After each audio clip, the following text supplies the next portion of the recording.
Principales exponentes de la educación a través del tiempo. Sócrates nació en el año 470 a.C. en Atenas.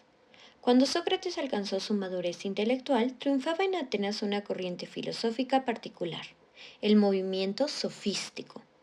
Sócrates era unos 20 años más joven que Protágoras, la gran figura de los sofistas, y definió su propio pensamiento en el debate constante con las tesis de los sofistas, a los que criticó duramente por sus ideas políticas y morales, y también por el modo en que buscaban rentabilizar económicamente sus enseñanzas. Sócrates puede considerarse como uno de los primeros exponentes de la educación. Entre sus aportes destaca la introducción a la mayéutica, un enfoque que consiste en cuestionar al aprendiz por medio de preguntas constantes, invitándolos a descubrir conocimientos desde su propia reflexión. Sócrates utilizaba la ironía como técnica para desafiar las perspectivas de sus estudiantes, logrando que ellos lograran reconsiderar y reevaluar sus posturas. Sócrates también consideraba que la introspección era fundamental para alcanzar la sabiduría. Él estaba convencido de que la educación iba mucho más allá de la mera adquisición de datos. En su perspectiva, era esencial cultivar virtudes como la integridad, la justicia y la valentía, considerándolas como pilares para una vida plena y ética. María Montessori nació en Italia en 1870. Fue la primera mujer que obtuvo el grado de doctor en medicina de Italia. Por si fuera poco, estudió también antropología, psiquiatría, filosofía y psicología. En 1907 creó la famosa Casa dei Bambini, una propuesta educativa humanista que transformó el concepto de educación, aportando ella misma el mobiliario y los materiales necesarios para poner a funcionar esta primera escuela. En 1933, María terminó denunciando públicamente que el fascismo trataba de convertir a los niñas y niños en pequeños soldados. Esto provocó su exilio. En 1949 fue nominada al Premio Nobel de la Paz en 3 ocasiones. María Montessori creó su propio método, en el cual buscaba transformar el ecosistema del aula. Propuso un lugar espacioso, abierto y ordenado, sin muchos estímulos, con muebles a la altura de los niños, para que estos puedan manipular su propio ambiente. También diseñó diversos materiales didácticos en función a la etapa evolutiva que los niños atravesaban. Propuso que el niño de 0 a 3 años tiene una mente absorbente. Esto quiere decir que el niño absorbe todo, como una esponja, lo que le rodea, ya sea bueno o malo. De los 3 a 6 años el currículum está dividido en vida práctica, sensorial, lenguaje y matemáticas. De los 6 a los 12 años el niño tiene una mente lógica, cuenta con una visión histórica evolutiva e integrada del conocimiento y del desarrollo humano. Ella proponía que el adulto debía limitarse a dejar hacer y observar. Su material didáctico estaba cuidadosamente estudiado y diseñado para permitir que el mismo material le muestre al niño cómo hacer uso de él, sin que el maestro tenga que intervenir. El adulto sigue al niño y no al revés. John Dewey nació en Estados Unidos en 1859. Fue un filósofo y educador de la primera mitad del siglo XX. Algunos autores que influenciaron a Dewey fueron Darwin y Hegel, que se refleja por su gusto por la esquematización lógica, su interés por las cuestiones sociales y psicológicas y la atribución de una raíz común al objetivo y a lo subjetivo, así como al hombre y la naturaleza. De hecho, después de leer a Hegel, empezó a formular un pensamiento que denominó instrumentalismo, lo que hoy se llamaría pragmatismo, el cual es un movimiento que busca las consecuencias prácticas del pensamiento. Se dedicó a defender la igualdad de la mujer y a fomentar el sindicalismo docente. Después de la Revolución Industrial se comenzaron a dar cambios significativos en todos los sectores, incluidos el pedagógico. Los nuevos pedagogos dejaron atrás aquellos modelos de enseñanza rígidos en los que los maestros eran vistos como una figura de autoridad inamovible, para abrirle paso a nuevas metodologías que hasta el día de hoy se implementan. Uno de ellos fue John Dewey. Para Dewey, la escuela debía ser un centro en el que se desarrollen actividades constructivas que tuvieran la dimensión social y el contacto con la naturaleza a través de la materia prima. La educación también debía mejorarse no solo en los maestros, sino también en los padres y funcionarios, ya que de ellos salían las decisiones finales. Respecto a los alumnos, él sostenía que los niños desde que entraban al aula eran seres activos, que debían orientarse para brindarles actividades constructivas. Fomentaba el aprendizaje por medio de observación y reflexión de los resultados, es decir, que él creía que el conocimiento podía aprenderse con actividades, aunque no se comprendieran al principio. Una de las características fundamentales de la escuela de Dewey era el enfoque comunitario. Según este autor, la educación es una construcción social, por lo tanto, el currículum debe de reflejar una parte de la sociedad y la comunidad. También mencionaba en sus textos que la educación era el proceso de vivir y no pretende ser la preparación de la vida futura. Jean Piaget nació en Suiza en 1896. Se licenció y doctoró en biología. Posteriormente se mudó a París, donde desarrolló una vida intensa académica, marcada por los contactos con importantes profesionales del área como Alfred Binet y Theodore Simon, quienes fueron los creadores del primer test de inteligencia.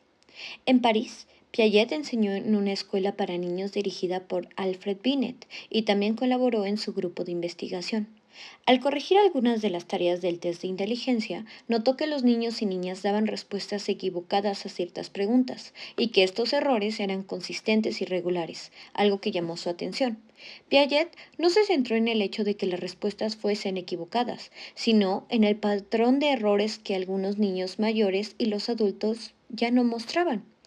Comenzaba a vislumbrar los escalones del desarrollo cognitivo, que posteriormente configuraron su teoría.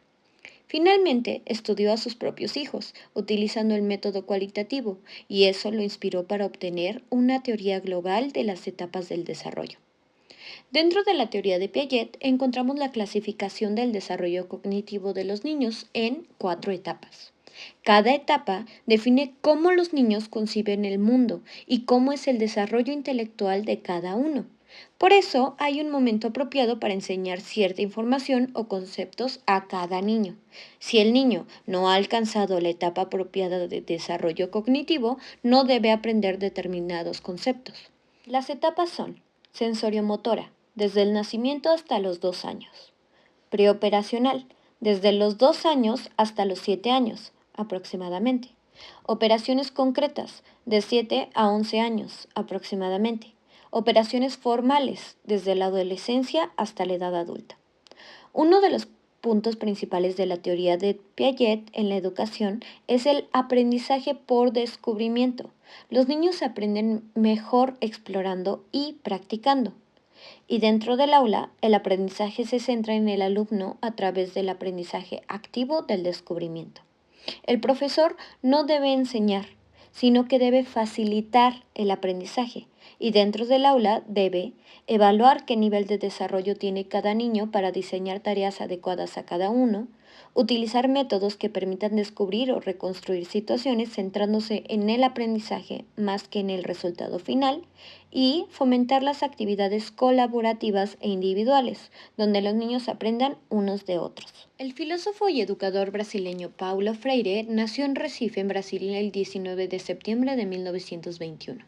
Es considerado uno de los pensadores de la educación más influyentes del siglo XX. Freire, desde niño, conoció la realidad del nordeste brasileño. Las clases rurales vivían en relaciones laborales de opresión, marginadas del proceso social, político y económico, y sin participación alguna en las decisiones importantes del país. Freire intenta que la gente rompa su pasividad y silencio, logrando reconocer su fuerza transformadora y adquieran la capacidad crítica para relacionarse con la sociedad y así se liberen de ataduras. Freire estaba convencido que la educación podía hacer libres a las personas. Es por ello que en el año 1947 arrancó un proyecto en el que buscaba alfabetizar adultos al nordeste de Brasil, donde existía un elevado índice de analfabetismo. En 1962 pudo poner en práctica su teoría enseñando a leer y escribir a 300 trabajadores de plantíos de caña de azúcar en tan solo 45 días. A raíz de esto, el gobierno aprobó la creación de miles de círculos culturales en todo el país.